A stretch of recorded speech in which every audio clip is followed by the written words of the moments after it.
Let's begin with the foundations. Welcome to another lecture. I am Professor Alexei, and today our subject is Cristiano Ronaldo, a case study in elite performance, international records, and modern sports branding. With me is Priyanka, whose questions tend to refine our collective thinking with surgical economy. Hi everyone, thank you, Professor. I'm excited to talk about how someone becomes both a football icon and a kind of living brand. To frame our discussion, Cristiano Ronaldo dos Santos Aveiro is fundamentally a professional association footballer from Portugal.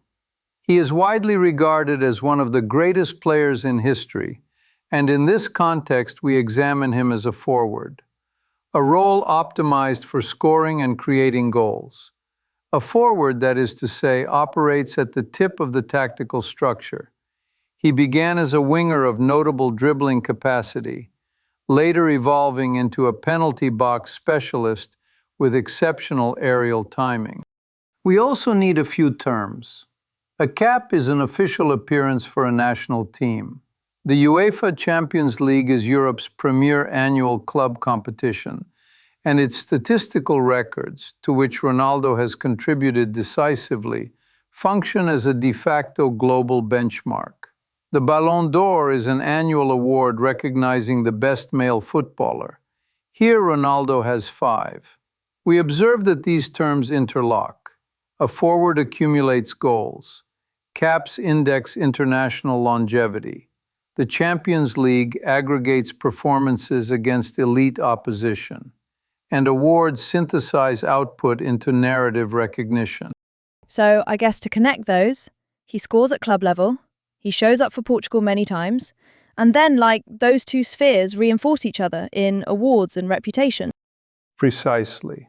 In simpler terms, repeated excellence across club and country tends to converge into durable legacy. It is worth noting one nuance. Counting conventions differ. His career goals exceed 970 in official matches, and under commonly used modern criteria, that total is presented as the highest all time, though historical methodologies vary. Even his height, amusingly, is listed between 1.85 and 1.89 meters, depending on the institution. Regardless, we can infer that he is tall enough to dominate aerially. Moving forward, why does this matter?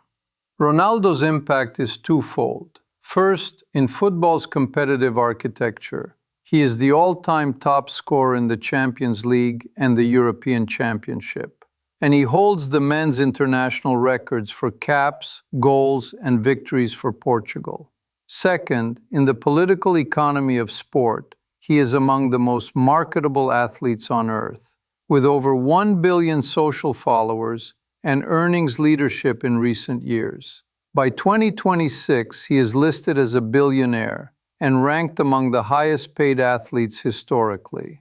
The reach confers agenda-setting power that travels beyond the pitch. And isn't it interesting how early misunderstanding shaped that?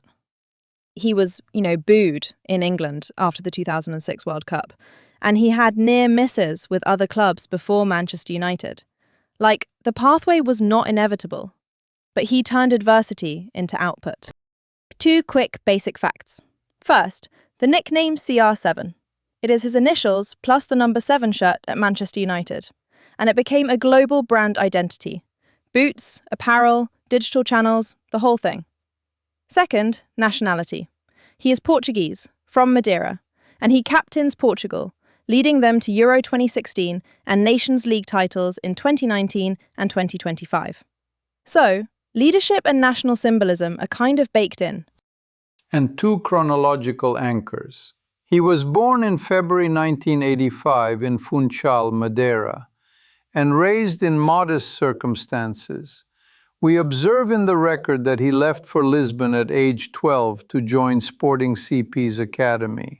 Then, in 2009, he transferred to Real Madrid for a then world record fee, and ultimately became the club's all-time top scorer, while powering multiple Champions League triumphs. Those bookends illustrate trajectory, from island origins to capital club apotheosis. If I may offer a brief personal note, I admire resilience under constraint. He grew up sharing a room. He underwent cardiac ablation as a teenager and returned to training within days.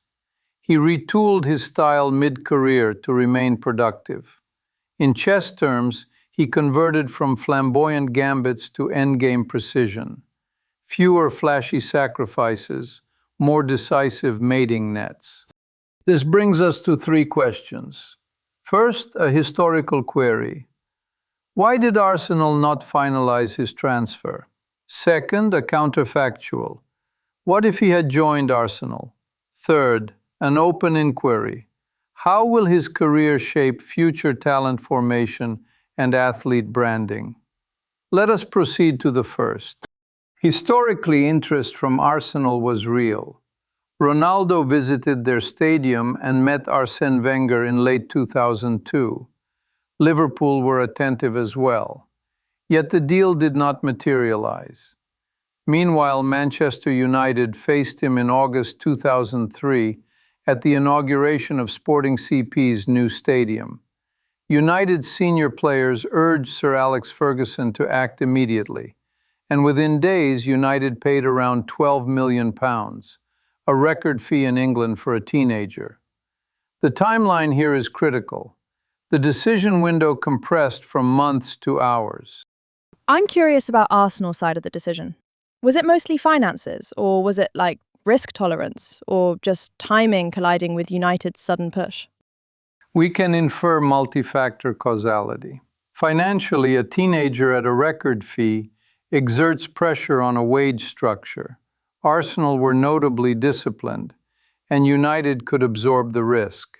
Timing was decisive. United intended at first to sign and loan him back, but after that friendly they accelerated to an immediate transfer, which preempted rivals. In simpler terms, it was a game of optionality. Arsenal held the option for months, and United exercised it first under new information. The price of delay rose effectively to infinity once the contract was signed. Speaking of counterfactuals, what if Arsenal had succeeded? We begin by mapping dependencies. At Manchester United, he inherited the number 7 and the mentorship of Sir Alex Ferguson. This catalyzed his transition from stylistic winger to decisive finisher. At Arsenal, he would have entered Wenger's technically expressive system, likely as a wide forward with creative latitude. The developmental vectors differ. Under Ferguson, end product was relentlessly optimized. Under Wenger, we might expect sustained flair with structural fluidity. And the Premier League picture. Do we think the league outcomes change a lot? Like, do titles redistribute if he is in North London instead of Manchester? Arguably, yes, though with uncertainty bands. United's 2006-09 dominance relied partly on Ronaldo's surge. Remove him, and the margins in 2007-08 narrowed dramatically. Arsenal might gain decisive points in close seasons. The Champions League brackets could diverge. We might not see United's 2008 European crown, and perhaps Arsenal progresses deeper in several campaigns. The subsequent 2009 transfer to Real Madrid may still occur, but the timing and narrative would alter. The early Barcelona-Real polarity could shift by a season or two. Portugal's arc likely remains intact. Leadership and Euro 2016 probably still arrive, because national team dynamics depend less on club badge and more on his international environment. On to our third question, future influence. We observe at least 4 channels. First, positional evolution. His shift from winger to central forward will normalize adaptive careers where players recalibrate shot profiles to prolong peaks. Second, multi-league excellence. Top scorer honors in England, Spain, Italy, and Saudi Arabia show that tactical plasticity is teachable. Third, direct-to-fan media. With over 1 billion followers, he demonstrated that an athlete can become a distribution platform, which affects sponsorship valuation and narrative control. Fourth, institutional recognition. Special awards from FIFA and UEFA formalize statistical supremacy and will shape how governing bodies canonize records going forward. Can we say that this also changes how young players think about career geography? Like, he moved from Sporting to Manchester to Madrid to Juventus, then to Al Nassr. I wonder if teenagers now plan for multi-country arcs as part of a brand strategy. Fundamentally, yes.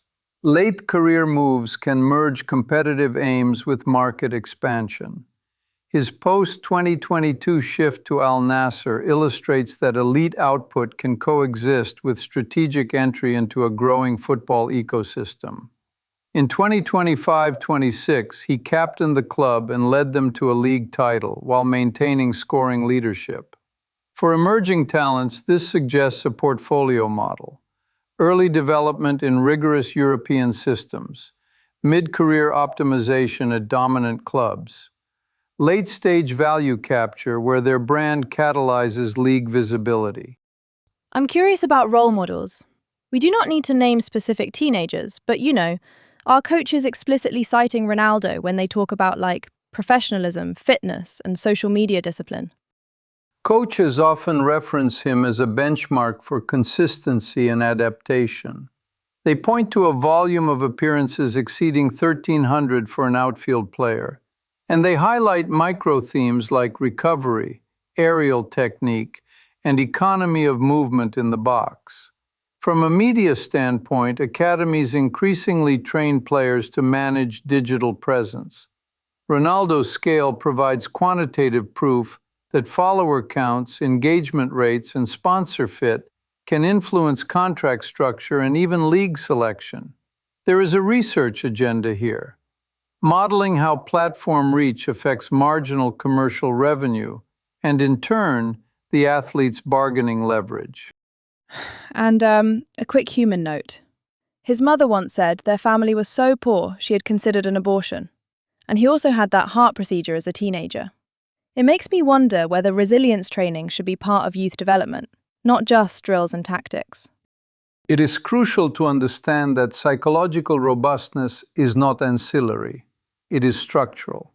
Leaving Madeira at 12, coping with public hostility post-2006, and then returning to produce a 20-plus goal league campaign indicates a feedback loop where adversity is transmuted into output. Academies that teach coping strategies, media literacy, and adaptation are not subtracting from football, they are compounding it. Before we close, a few additional coordinates. He remains the all-time top scorer in the Champions League and the Euros. He holds men's national records for caps, goals, and wins. He has 5 Ballon d'Or and 4 European Golden Shoes. He captains Portugal and Al Nassr, and in 2025 he visited the White House, an index of cultural resonance that exits the sport entirely. These facts, collectively, explain why we study him as both athlete and media institution. So, I guess that kind of sums it up. Ronaldo is a football icon, a record holder, and a template for athlete branding and adaptability across leagues. We asked why Arsenal did not finalise his transfer. We explored a what-if where he joined them, and we thought about how his career will influence the next generation. To summarize, history often turns on timing, counterfactuals expose structural dependencies, and future talent pipelines will almost certainly integrate performance analytics with direct-to-fan media strategy. If you found this engaging, next time we might examine the influence of social media architectures on athlete labor markets, a field where followership can translate into transfer choices. This then completes our present analysis. Thank you for listening, and thank you, Professor. Thank you all. Until next time.